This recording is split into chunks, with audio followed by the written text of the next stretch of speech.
Welcome to the New Dentist Study Club podcast. My name is Dr. Sanj Mohanta.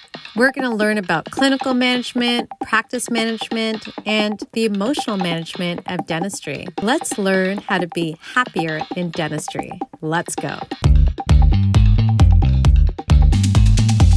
Thank you to our sponsors, Altum Dental Lab Group and RDT Dental Lab in Toronto. Hello, everyone. Thank you so much for joining again. We have a very special episode with Janice Wheeler.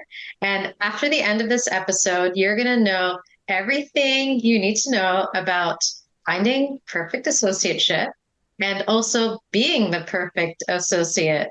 So, Janice, welcome to the podcast. Thank you very much for having me today. This is fun. Yes. And what's also fun is you have your own podcast, which I listen to on Spotify. It's called The Art of Management. And one of your episodes was on, being the perfect associate, finding the perfect associateship. And also you wrote an excellent article in the Canadian Journal Oral Health in the Next Gen section on perfect associateship. So it's perfect that we have you talking about this. So Janice, tell us about yourself. Wow. In 10 words or less, my husband and I started a company for healthcare professionals to help them grow their practices and to enjoy their practices. And our philosophy is that in school, they neglect to train you on what you need to know to manage a practice and people successfully, both patients and staff. And yet you're going to make as much income and be as successful as you know how to do those super well. So we have 750 dentists who took that to heart and became our clients. And we've worked with them for at least 1 year each, many of them for many more years. Some stay with us. We've had one lady for 19 years. But wow. And we chose to focus more on dentists because there's more dentists in Canada than anything else that need our help. And so we went, let's do that. We do have a few other professions we work with. If anybody looks at our website, you'll see about that. But yeah, that's so we do training.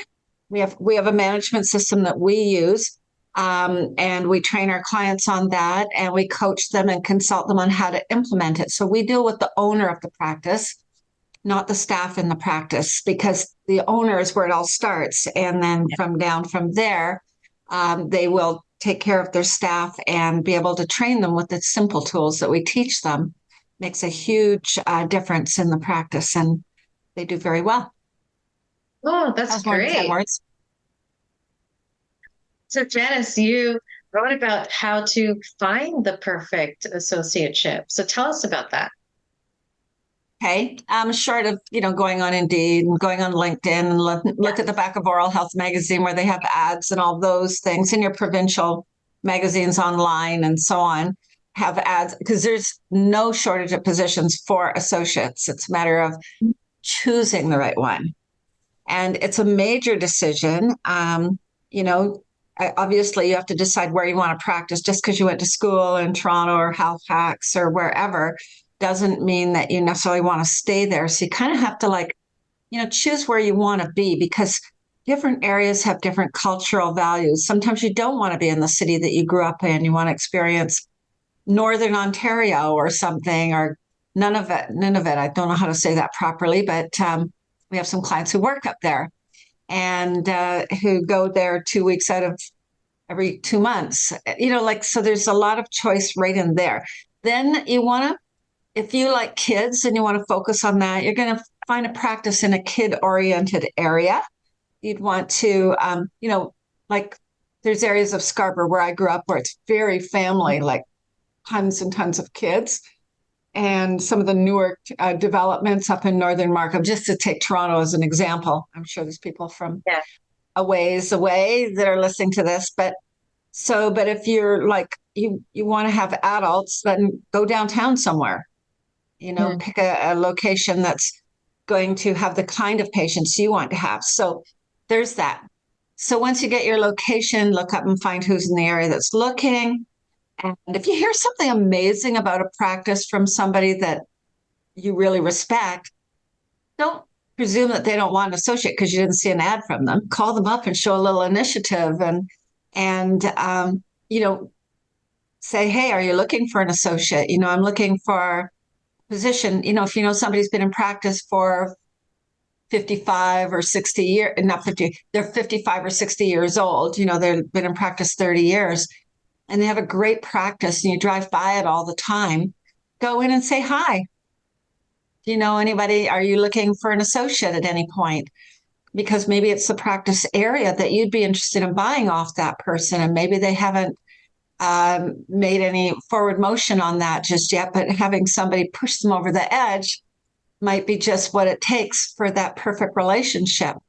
So then you go for an interview with the person. Now, a lot of the times nowadays, it's by Zoom to start off with, unless you're like in the area where you're looking. Like if you're in Toronto and you're looking in Oshawa, you might find it easier with the person to apply first by Zoom or GoToMeetings or whatever you like to use.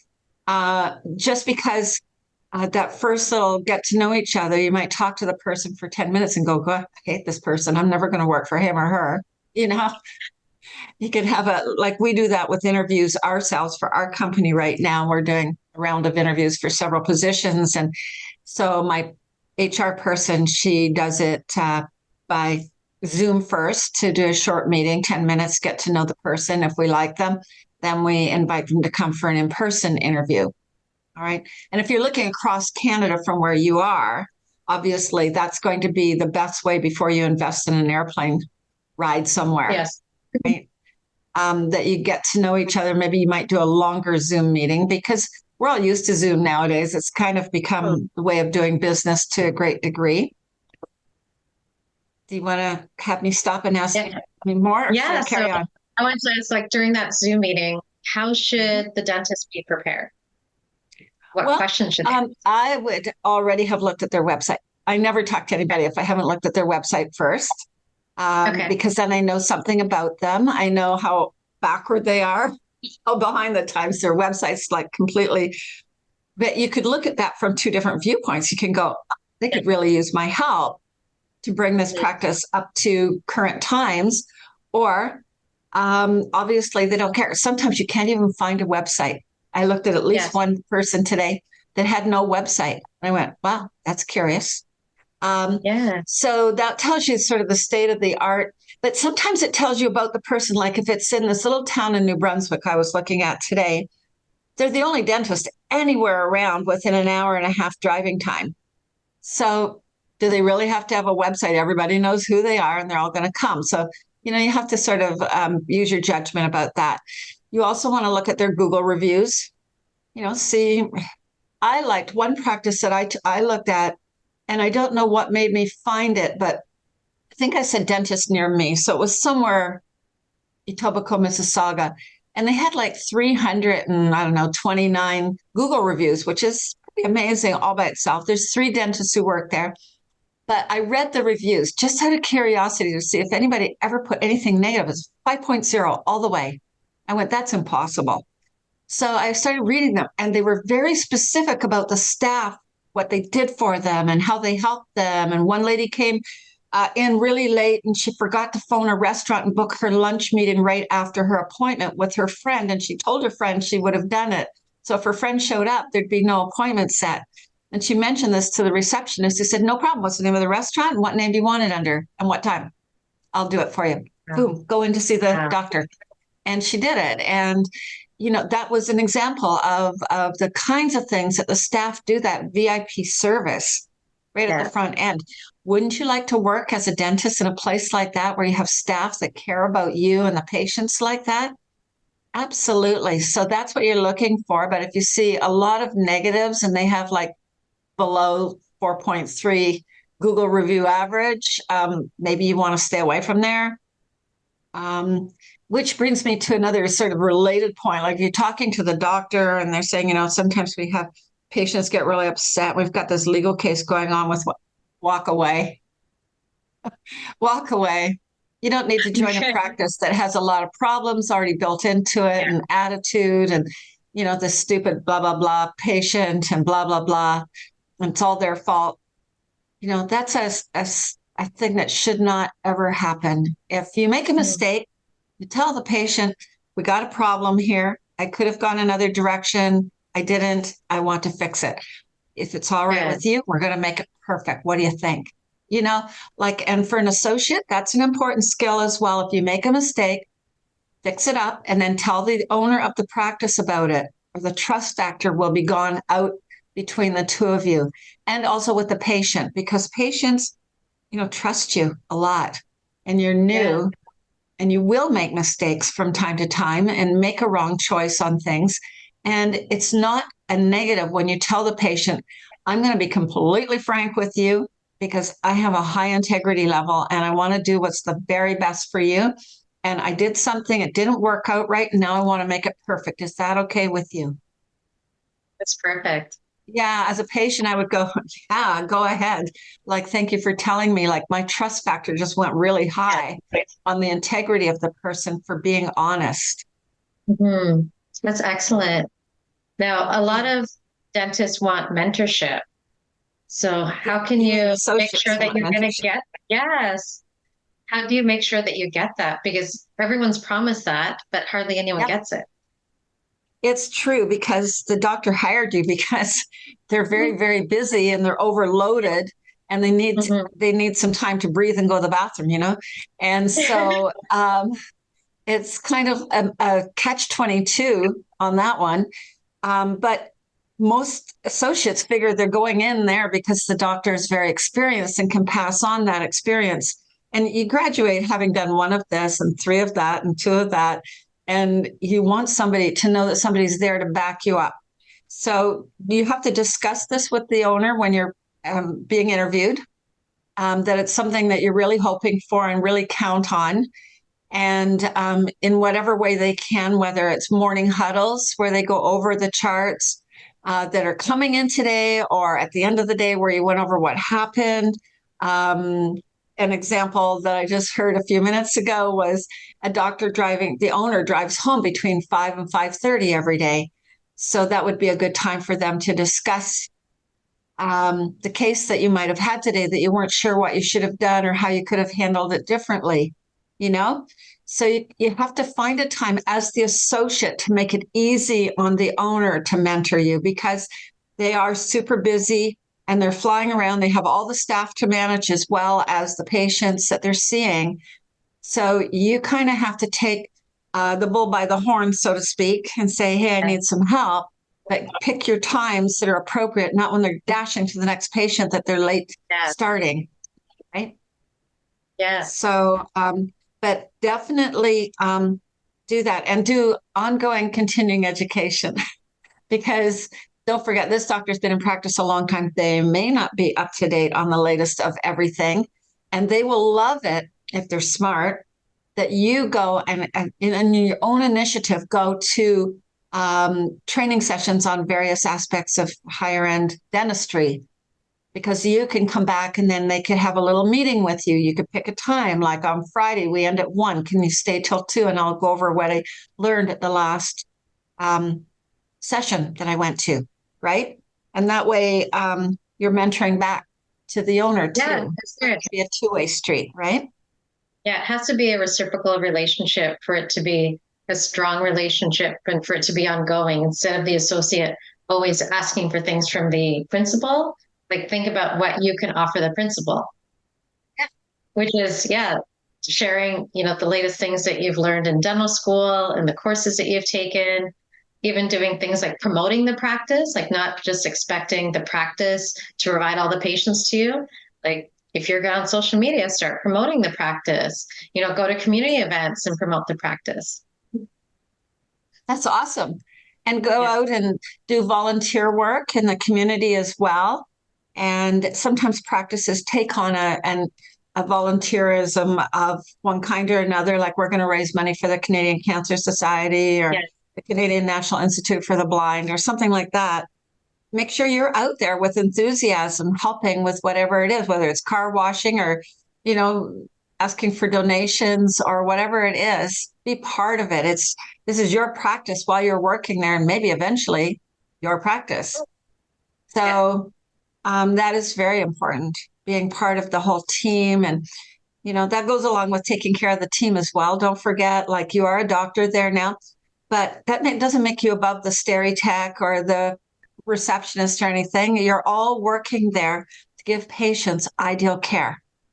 Everything you do so the patient gets ideal care, even though they don't seem to want it, even though they give you a hard time. Do know that if you ask them, do you want perfect care or so-so care? It's always going to be perfect care. Yeah. Their definition may not be the same definition as you, but this is patient education that you need to do. And it's just very important that you treat all your staff members, fellow staff members, as a team and collaborate with them. In school, you were very competitive, like you had to compete, who gets the prize for this and the award for that. And but in a practice, it's not like that. It's everybody's on the same team and you collaborate with each other and ask for help when you need it and give help when they need it. The receptionist sitting there like totally upset because she just got a really nasty phone call. Pull a chair up and sit down with her and ask what happened. Because patients can be really rude sometimes. And or maybe she's just overloading, the phone's ringing, then answer the phone. Yes, When you own a practice, you're not too above doing any of that, although some people might be like that, but that's not who you want to work for. You want to work for a doctor who has that same attitude. You're all in this together for patients getting ideal care. And if the phone ringing and somebody not being able to get through, I can tell you as a patient how frustrating that is. And having to leave a message, but I can't take a return phone call right now because I'm busy in my life.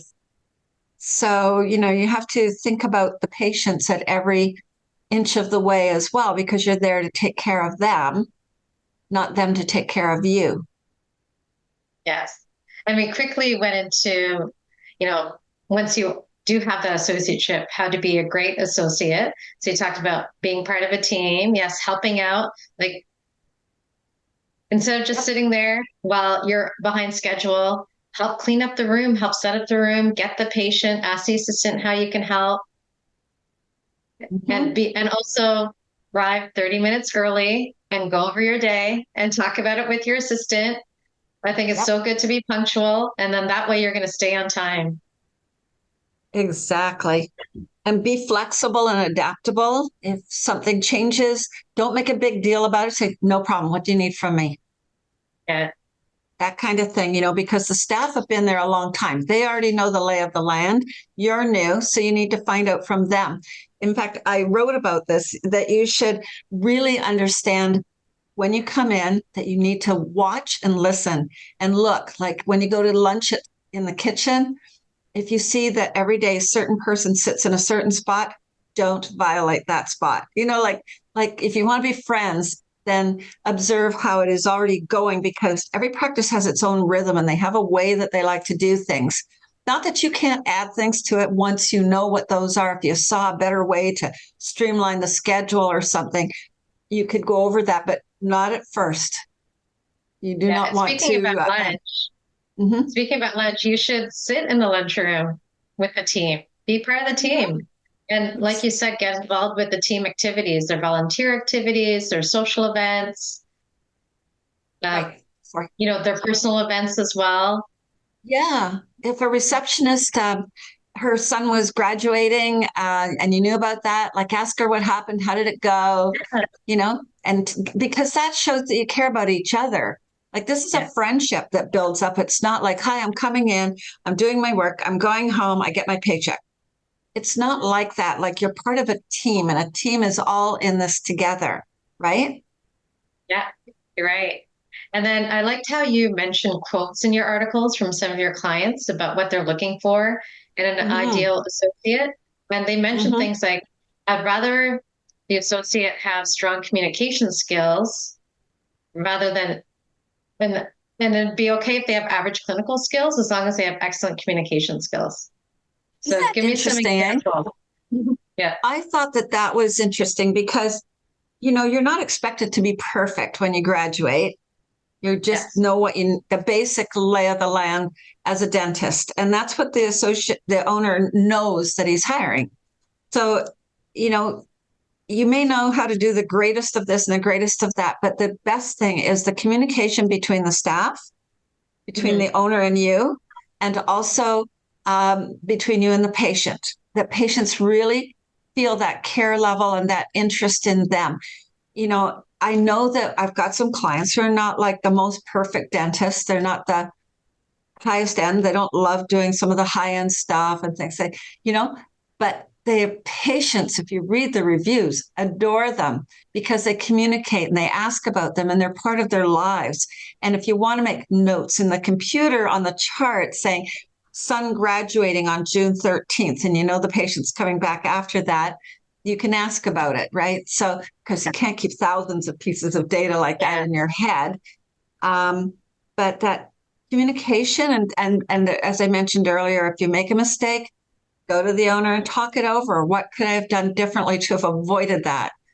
Or this is what I did and this is what I worked out. So next time I don't run into that. Like even better if you figure out your own solution and then go to him or her and let her know that this happened. That way they don't hear about it from a staff member like you're hiding something. Exactly. Openness. You want to, it's just an honesty and an ethical. Another great way to communicate with the patient is to do follow-up phone calls, especially after, surgical extractions or very extensive treatment. Just phone them the next day and say, how are you doing? Do you have any questions for me? They love that. It shows that you really care. Yeah. And there's an additional point to that one. There's one other thing. At the end of the day, you and your assistant could look over and say, oh, there's 3 people that we should follow up on. And you just send them a video text or a video WhatsApp to their personal number and just say, hi, it's Denise and Dr. So-and-so. And we're just wanting to check in and make sure everything's okay. We hope so. And if it's not, this is our number to call us back on. Oh, that's so nice. Yeah. You don't even have to have necessarily a conversation with them, but the fact that you did it. And here's another one on that same thing. If you've got a new patient arriving tomorrow that you have not met yet, you could do a little video interview, Hi, this is Dr. So-and-so. I just wanted to make my face known to you so you know at least one person when you come in tomorrow for your appointment. And we're really looking forward to meeting with you. Oh, that's wonderful. That's a great idea. Yeah. That way they're going to show up for the appointment also. Yes, and it decreases their anxiety. And you've already created a personal connection before they've even met you in person. Yeah, you showed that extra care level. Yes. And any other tips for being a perfect associate? The perfect associate. Well, I think we've covered a lot of them. I was looking at my notes here.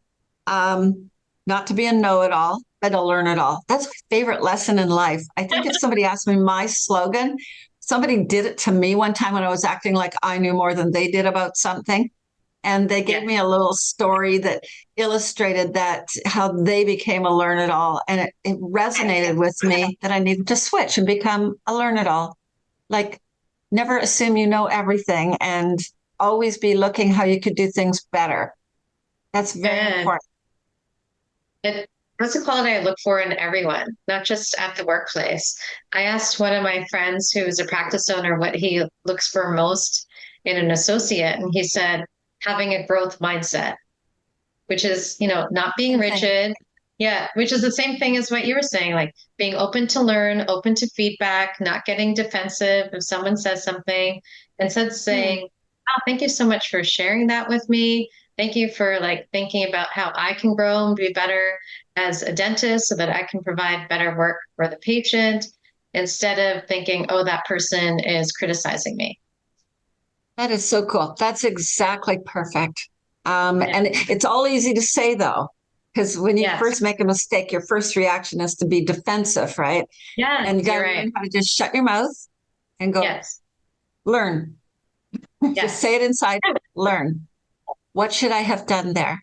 What would have been a better way? Or thank you for pointing that out. And I learned from that, soak it up. True. And it changed how I operated in my life. And that was for the better because I have a company for 36 years that is a nonstop learning experience always. Trying to keep up with all the technology in your profession is, when doctors talk to us, we're coaching them on everything, how to train their staff and and how to train themselves. We train them, and then they have to turn around and pass it on. It's very easy how we do it, and possibly why we're the largest in Canada for healthcare professional, for dentists in particular. But it's a learning. It's my motto in life. I like that. And I have one last question for you. It's a tough question. It's how do you find out whether your practice philosophy is in line with the office that you're joining? Okay, that's a really good question, because the doctor could tell you something, like you could ask him that question, but is it really true? That is the question. I think some of it is going to show up in their Google reviews. Some of it's going to show up on their website, what they're focused on, because their practices are focused on patient care. Now, everybody has these standard stock phrases because designers don't seem to have any initiative in what they should put on a website, and the doctor isn't making them do it their way. But anyway, but then you could also have a chat with the receptionist. You could have a chat with the office manager. You could ask, what happens when you do something wrong? Like if I'm going to be the associate and I do something wrong, like who's going to take it up with me? And what's the philosophy here on training new associates or bringing in new associates, or, like whatever you want to know. These guys, we talk to staff all the time, leaving messages for the doctor to call us back, and we hear things happening and we say, well, who's the actual owner of the practice here? And they go, the office manager. Things like that. Like you can learn about the lay of the land by asking them questions about the practice. What do they like most about working there? What do they like least? If you do it, you can do it on the phone. You don't have to be there in person to ask. If they know that you're applying for the position, you can ask the doctor, may I have permission to ask the staff some personal questions? And get some interesting feedback that you may or may not like to hear. But if you don't like to hear it, then you got the wrong place to be moving into, right? Yes, you're right. That's great to ask questions to the staff, what they like about working there, what they don't like, and asking things like, well, why do the patients come here? Like, what's special about your office? And then that's when you can see what their focus is on, whether it's community engagement or that they do aesthetic work or that everything's all about the money. All about the billings. It's all, I need you to bill higher. I need you to bill more. Don't sell them something low, sell them something high. If you're hearing stuff like that, they're not into giving them. Now, I'm not saying there's anything wrong with doing the very best treatment for each patient that you can. In fact, we promote that. But it's done with education of the patient and care and about the patient, not about the practice making tons of money. We do have our clients keep stats weekly on how much they build, but that doesn't mean that it is all about that. It's all about patient care. If you give ideal care to every patient, the money follows, because those patients will go out, they'll tell their friends and family and neighbors and coworkers about you and come back in. Wow, the doctor has this incredible associate that I want to come and see. I heard how good he is. And you need to also make friends with the receptionist. When a new associate starts and the doctor has been there for like 25 years, she has faith and confidence in him, and she doesn't know you. So any new patient coming in, she's got this tendency to want to book it with the existing owner of the practice, as opposed to feeling confident about you and being willing to trust you with a new patient. Yeah, that's true. Going with her. And that's very important, because it's important that your schedule is going to be full as an associate. Because I've been in practices because I've joined an associate. I've joined a practice and I wasn't busy. So they weren't ready for an associate. So it's very important to see, like, why are they hiring an associate? Will the hours be? What's the method of bringing patients in? Like, if you're responsible for, bringing some patients in, or are they busy enough that they can fill your schedule? Yeah, like you could find out whether they have a reactivation program that you could actually work on, getting past patients to come in, have the doctor call them. Because the staff have tried persuading the person to come back. You're overdue for your 6-month check, or you were supposed to come in and get a blah, blah done. And, we haven't seen you yet. I'm Dr. So-and-so. I've joined the practice. what could I do to make it possible? Could you come in and have a consult with me? That kind of. Also, you want to find out from the receptionist how fully booked out the practice is. If it's already booked out, like some of our clients right now are booked out 4 to 6 months, and they're looking for the right associate to come in. But that doesn't mean that they immediately get those extra patients. We have one practice in Newfoundland that had a 500-person waiting list. And the reason was because they didn't have any parking for another associate and their patient base that they would be attracting. They ran out of space. They couldn't park on the street in that town. So we helped them find a property and buy it and build a parking lot so that they could have the third associate come in and bring, attract those people in. So some practices are really overdue for an associate, but they're not ready mentally to let those patients go over to somebody new that they don't know and trust, It's true. And to make sure they're much the doctor. Yeah, it's true. Like you said, the staff is much of the doctor. Like, do you even have an assistant who's going to work with you? Because some people bring in an associate, but they don't have an assistant to help that person. Right. Single-handed dentistry. Here I come.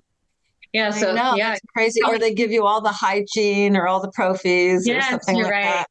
All the welfare patients. What type of procedures you're going to be doing, whether there's going to be assistant to support you, how busy you're going to be, what's the waiting list, for the practice. So that way, if you're going to be busy.